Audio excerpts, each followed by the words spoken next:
Hi, my name is Jacob Stevens. Welcome to the show. I think you'll find this informative. So, I know I kind of misinformed on the last show. I said I didn't know very much about Jehovah's Witnesses. I know some about them. But before I share any of that information, let's go into the apologist's book and see what he says. Some 50 years after Joseph Smith claimed God the Father and Jesus Christ visited him, an event that launched the Mormon Church, another teenage boy began an inconspicuous Bible study in Allegheny, Pennsylvania in 1870. The result, a second worldwide cult in the 19th century, known today as the Jehovah's Witnesses.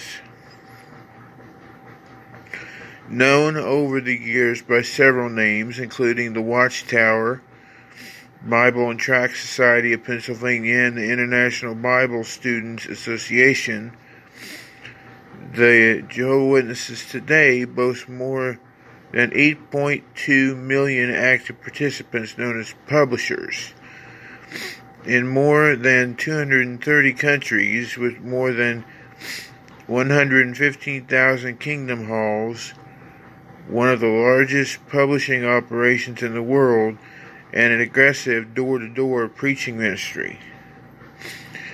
So let's stop there. I at one time almost joined the Jehovah's Witnesses, I'm sorry to say. One of the elders from this organization here approached me one day, and they almost had me hooked.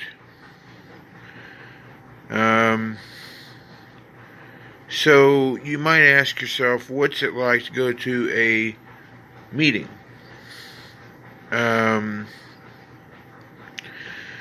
For those of us who are Christians, it's not like a Christian meeting. First of all, they have what is called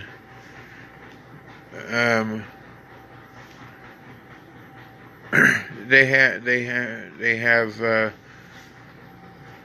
Watchtower study, which, depending upon where you're at, can be first or second, or depending on the with the visiting speakers. Like, then you have what's called public talk, and they assign who will give the lesson.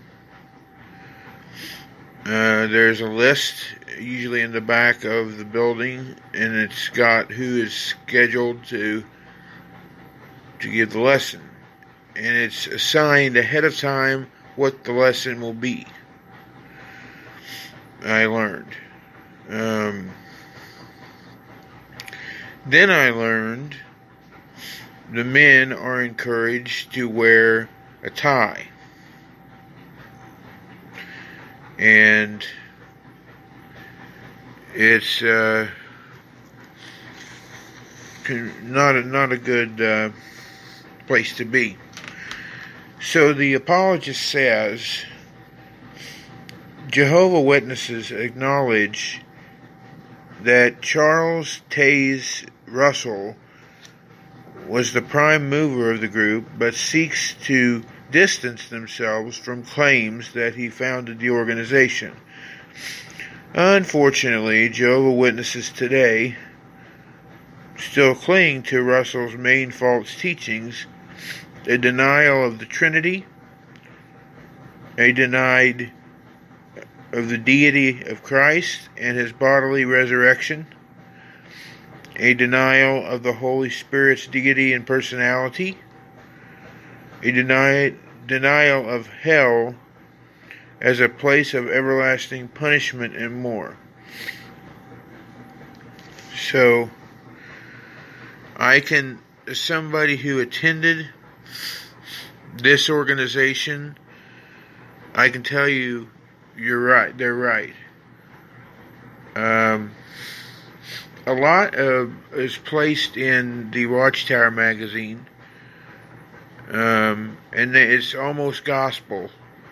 I looked at it as kind of like a Sunday school lesson. Oh no, they corrected me real quick. And why, you ask yourself, why do you share these things? Well, I wanted to go to the apologist and prove things, but then use myself and as an example, and as an example as to what is as somebody who visited the organization.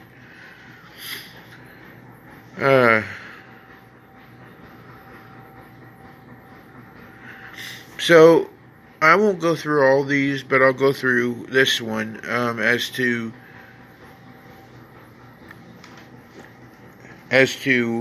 some of these examples. God, here's one thing they believe: God's name is Jehovah. He is not triune. No other names must be used to depict the one true and living God. Jehovah is a spirit being, invisible and eternal, but he has a spiritual body and is not omnipresent. Neither Jesus nor the Holy Spirit is God. The Trinity is strenuously denied. Again, I've seen that happen. They will not say God. They will not say Jesus. They will say Jehovah instead.